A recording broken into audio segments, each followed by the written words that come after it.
All right, here we go. It's Personnel Committee meeting for the City of Green Bay on January 30th at 4:33 p.m. Roll call, Alder Hutchinson is here, Alder Johnson is here, Alder Burnett is here, and I'm the chair, Alder Galvin. I would entertain a motion on the agenda. So moved.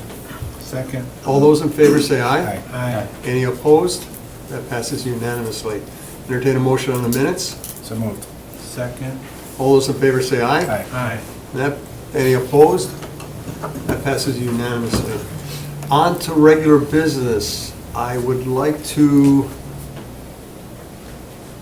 nope, we'll save that. Staff? So for number one? Yes. Yep. If there's any questions regarding the administrative clerk and the sewer maintenance worker, we're just requesting to fill those positions based on the vacancies. Any questions for staff? Do we need to suspend rules to do both, or can we, A and B? can we just say motion to approve 1A and B? Yeah. you do. Bill always takes them up separately, so I didn't know. Yeah, well, we can do it together. All right, that's my motion. Second. All those in favor, say aye. Aye. Any opposed? That passes unanimously. I would like to, on item E2, I'd like to open the floor for interested parties to speak. Second. Or move. So move. Second. Okay, all those in favor say aye. Aye. Any opposed? That passes unanimously. Anyone that's interested in addressing the committee can do so by stepping up to the table here, and we'll need your name and your address. Hi, my name is Mark Berglund. I live at 806 North Broadway, Green Bay. Sunday night, I looked at this week's committee agenda and was pleasantly surprised about the potential extra holiday pay proposal. I know that you always appreciate feedback from the people that work hard for our city to make it what it is for all of us. So here I am. Monday, I informed my coworkers about this proposal. They were equally surprised as I was. Monday afternoon, Chief Fulds personally emailed me to make me aware of this proposal coming to this committee. I'd like to thank him. Yep. In the past, a lot of my coworkers were always of the mindset of waiting to see what the city is going to take away from us next. So we are very grateful to see this come around. In my opinion, it seems that we have turned the corner on that mindset, not only with this proposal, but also last year's wage study, in addition to the newfound communication, cooperation with management, human resources department, and of course, the city council. Today, I had a meeting with the new workplace culture specialist, Andrea, a great gal. I believe she did a lot of research for this holiday proposal. It seems to me that she's the right person at the right time with the right ideas. This is exactly what the city needs right now. So in closing, I would urge you to recommend this for approval to the full city council. Thank you. Any questions? All right, thanks, Mark. Thank you. Are there any other interested parties to speak either here or on Zoom?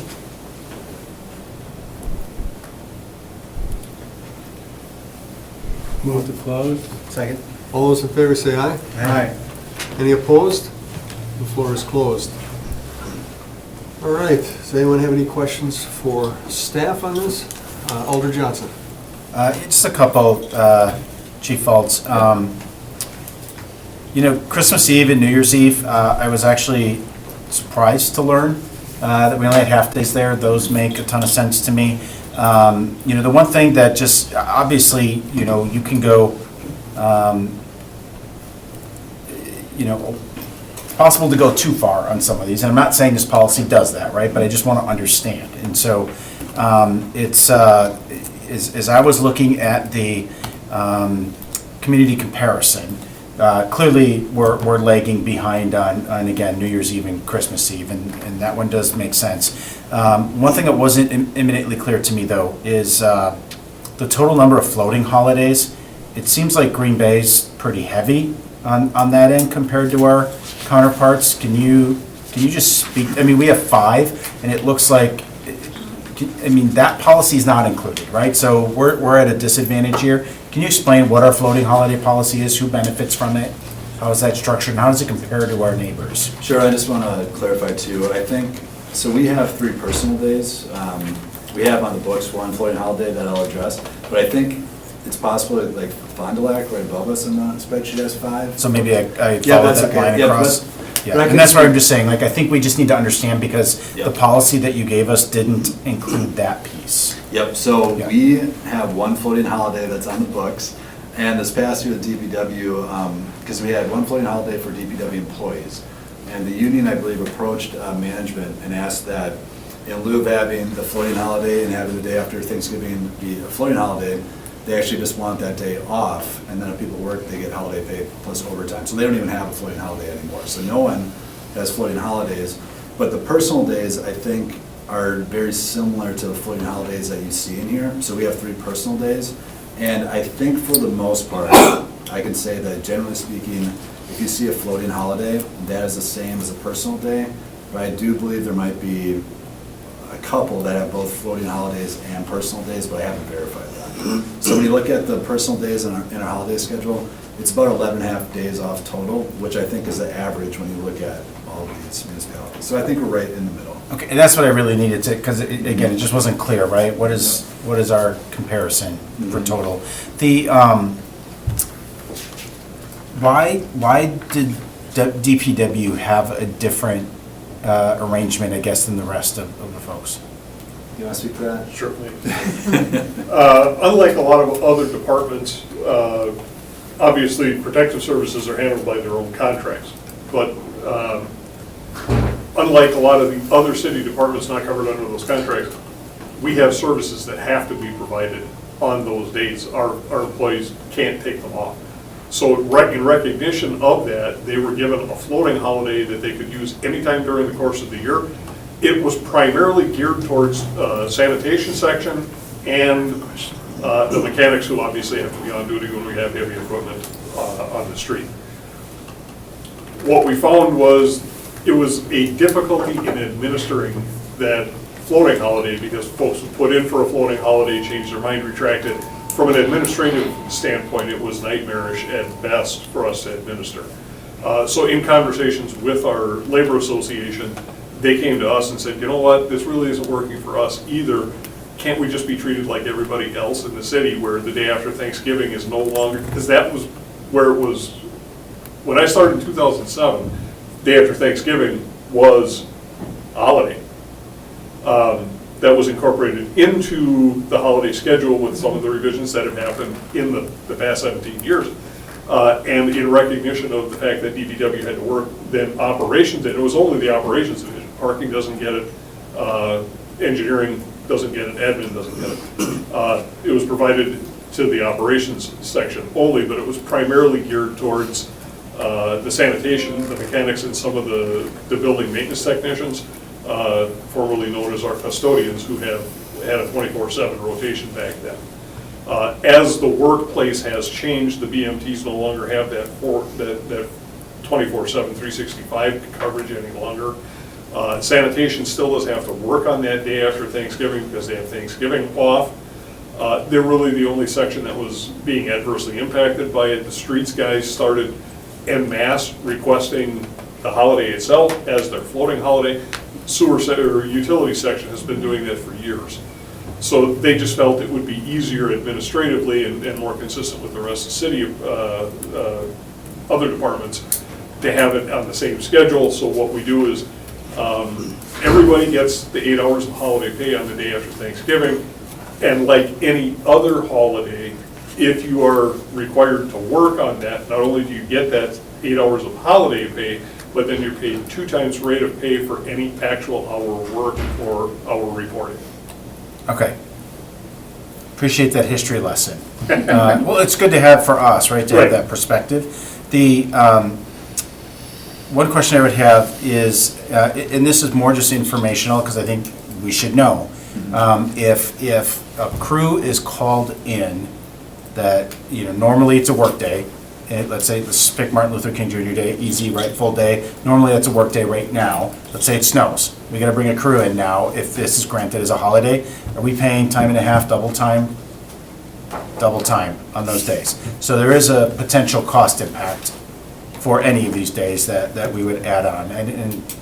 But it's completely up to chance and weather patterns. You consistently see other types of services called on any Well, holiday? not only that, I mean, we actually run into the same situation for 4th of July, for instance. Mhm. 4th of July is a recognized holiday, everybody's off, you got holiday pay, but we're bringing traffic signs and marking in for traffic control for the fall holiday festivities downtown. We got the exact same situation, and that's in July. Sure. So any holiday that we have, any recognized holiday, you run that same risk. Yep, yep. And again, I just kind of wanted to know, right? Yep. And then the last question, Chief Falls, just curious, on the Martin Luther King Jr. Day in particular, which has obviously become known as a day of service, was there any contemplation given to maybe having staff volunteer that day versus a holiday? I'm just curious if that was talked about at all, since it was actually brought up that, hey, we want to honor this day for that purpose. You know, that's different than just saying take the day off. Curious. Yep, so it was contemplated, and where we fell on that was we would provide it as a day off, and then we would encourage people to volunteer, provide service in community, and we would just kind of maybe email blast some, you know, like I think Conservation Corps had some volunteer service this year, so some other items like that, people could volunteer if they chose to do so. That's where we fell on that. Okay, thank you. Alder Burnett? Chief Falls, I do have a question on, I can get on board with the Martin Luther King Jr. Day and then the Christmas Eve, New Year's Eve though. For people who pay their property taxes at the end of the calendar year for the tax deduction, if they rush to City Hall thinking they're gonna be able to pay their taxes and get that credit, they could be pretty, you know, might be used the word, but pretty, Upset. yeah, I'll use that word. I mean, has that given any consideration? Because I'd be pretty disturbed if I thought City Hall would be open and they weren't. Yeah, I think communication is going to be really important for the community to know if we're open or not. And from there, I think we do have a drop box for individuals to drop in their taxes if they like to their tax payment. And then also, we could have the option of having City Hall open just for tax collection as well. That's another option we could do. And I think too, even being open for a half day can be confusing, because then they think we're open all day and you show up at 3 o'clock and we're not, so that can be a concern as well. So it's almost, I kind of feel like it's better just to be closed completely and either just have staff here, closed completely and either just use a drop box or close completely and just have our tax collection employees here on the first floor. And from your report, Fond du Lac is the only other municipality that was surveyed that has a half a day.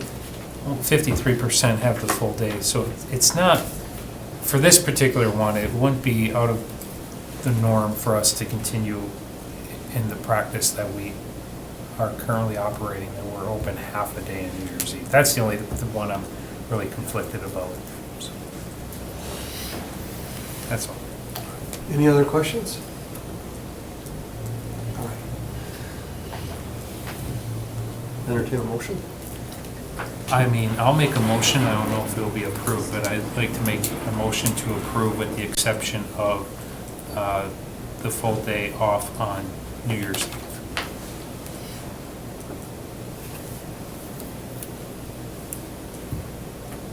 Is there a second? Without a second, this motion fails. I would make a motion to approve as presented, with a caveat that staff be directed to find a way to keep the clerk's office open for tax collection on New Year's Eve. And not just the half day, but for the full day.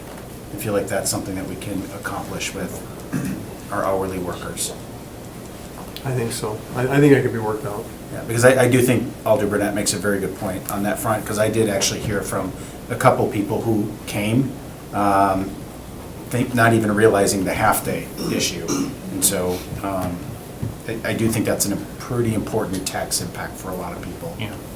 So you're saying you approve as presented, and you're just asking staff to look at a way? Directing staff. Or directing staff to come up with staff Yep, come up with a... for property tax collections on New Year's Eve. All right, would we hold this until they come up with something acceptable to this committee? They can or- figure that out, yeah. You don't have to tell them how to accomplish that. Sure. That's, but I think the motion would be, like, approving that holiday, but recognizing that Okay. that's the exception. All right. Do we have a second? Second. All right. All those in favor say aye. Aye. Any opposed? That passes unanimously. All right, on to informational. I've been asked to open the floor for item number 2. So if anyone has any questions, reference item number 1. Yes, I do. Chief Faults, I think sometimes, and I'll be careful with my words because I don't want to imply that there's anything deeper to this phrase, but as a council, if we have city employees who have vacated departments, vacated positions, have left City Hall, you have a large number of staff that are leaving, let's just say hypothetically in the future. And if that is a concern that needs to come to the city council, is there a mechanism with exit interviews that the city council, whether it be a formal public document or a closed session discussion, how can you assure into the future that city council is really fully aware of circumstances where you have a large number of people leaving City Hall, and if it's a specific issue with the way that that department's being managed, the culture at City Hall, how can that be communicated to City Council so that we can address that? I mean, I think it's as simple as, we're gonna collect the data and information, we have exit interviews, we'll get that feedback, and we would communicate that in a document to the common council, probably not a public document, and that's the next steps, and I think that's, up to the HR department, directors and managers to then implement those next steps. So obviously at City Hall, we don't have direct administrative function, Mhm. operations City Hall. Let's just say, right now, we currently do not have the ability to revisit department heads being in roles. We used to have, every 2 years, we'd have to vote on the appointments. And every 2 years, there was like an accountability feature, that if there are certain departments that were going through a lot of employees, that was our ability to say, yeah, there's something maybe going on with the culture of a department. We don't have that right now, and again, I'm not proposing that I'm aware of any circumstances. I'm just always very mindful of the role of city council of overseeing culture, or making sure that the workplace is a good place within City Hall. That would be my concern there. Like, will you communicate things to City Hall even though maybe it might be uncomfortable to bring up issues within departments? Because really, it can be hidden. I'm not saying you're going to do that you have done that, but it could be. Yeah, I think there's two things. I think the first thing would be if there's any concerns or questions you have with directors, I think I would talk to the mayor first about that, because the mayor oversees all of them, and kind of relay your concerns to the mayor. You can always talk to me as well, or at the same time. And then the second thing is, I know we have provided employee survey data to the common council, and I think this is just another set of data with exit interviews we provide to the common council on an ongoing basis. So the answer is, we'll continue to communicate it, if that helps. All right, thank you. any other questions or comments? Alder Johnson? Joe, is that, and I know we saw the workplace culture survey.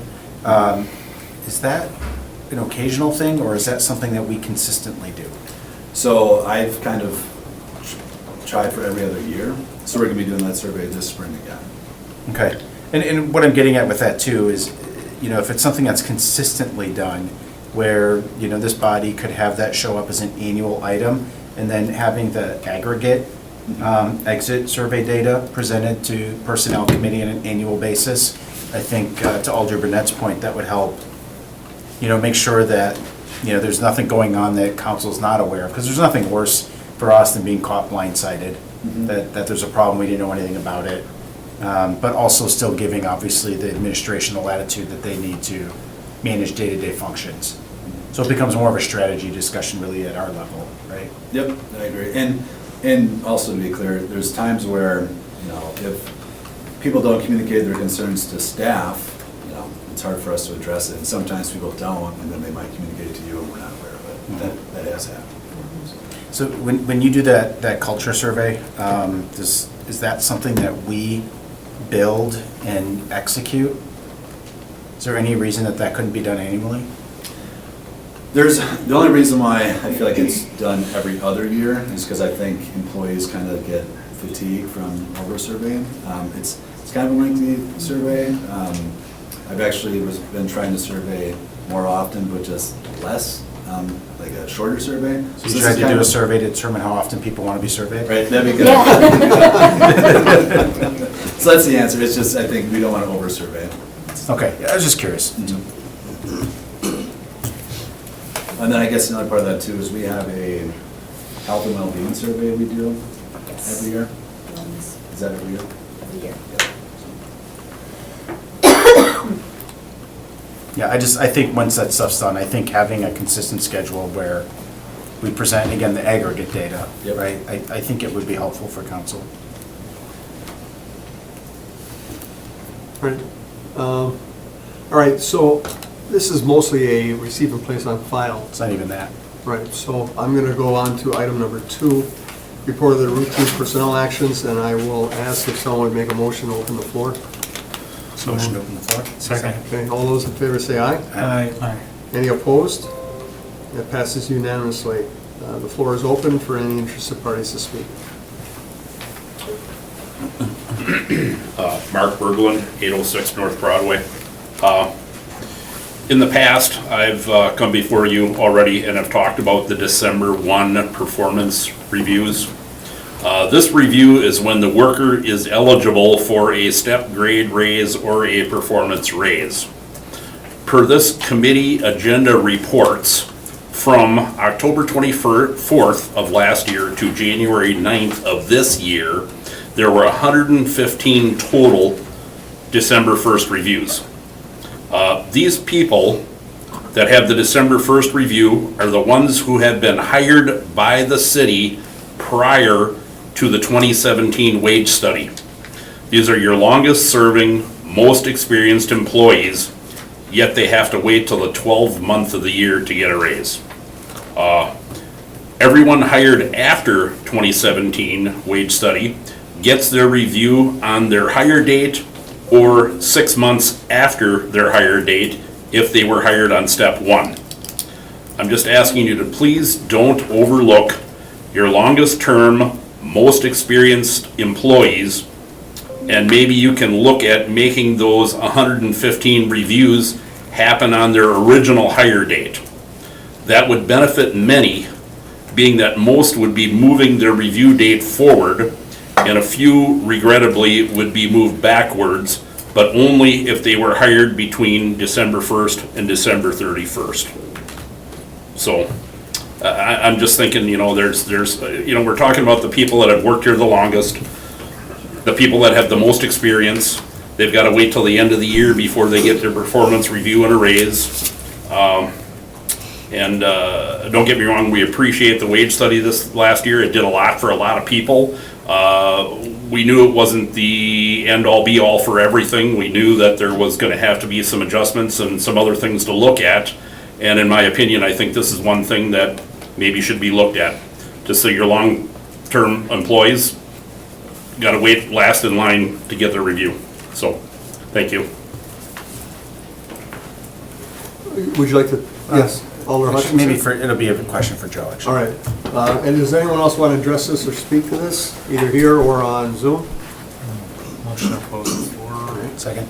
All those in favor say aye. Aye. Any opposed? That passes unanimously.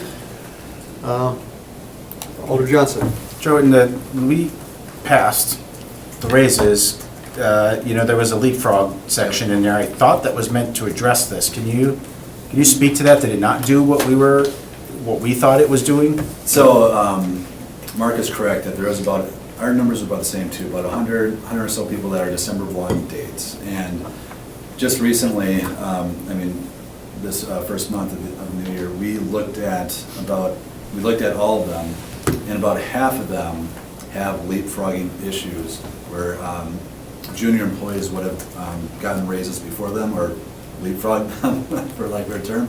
So we've moved about half of those 100 employees to either January, April, or June for their pay increases. The other half have not been moved because they're either in a position where their coworkers also have December 1 increases, so there's no leapfrogging issues, or they're just the only person in the position and there's no leapfrogging issues. So about half of them have not been moved, but half have been already addressed. Actually, I think the directors and supervisors have been notified today that those employees will be moved. So we have about probably 50 more that have not been addressed. So out of the number that Mr. Bergling gave us, half of those have been addressed, the other half have not because of no one leapfrogging. Yeah, roughly, yep.